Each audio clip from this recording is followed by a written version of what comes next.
শেখ হাসিনা সবচেয়ে বড় দোষী ছিল বিএনপির। বিএনপি রেখেছে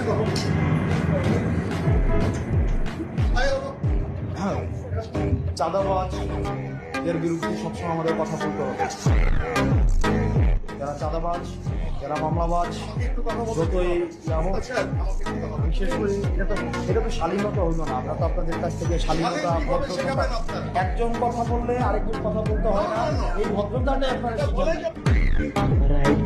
গণতন্ত্র মানে এটা না যে সবসময় শুধুমাত্র আপনার প্রিয় কথা আপনার সামনে বলা হবে, আপনার প্রিয় মানুষের সবসময় স্তুতি গাওয়া হবে, এটা জুলাই না।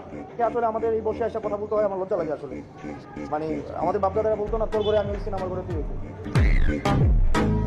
আমাকে আপনি প্রশ্ন করবেন, আপনি যতক্ষণ পর্যন্ত প্রশ্ন অব্যাহত থাকবে ততক্ষণ পর্যন্ত আপনি রাইট রেখে থাকবেন। আর যখনই আপনার প্রশ্নের পরিবর্তে শুধুমাত্র স্তুতি গাওয়া হবে, জবাবদিহিতার পরিবর্তে স্বেচ্ছাচারিতা অব্যাহত থাকবে, তখন প্রত্যেকটা মানুষ হাসিনা হবে।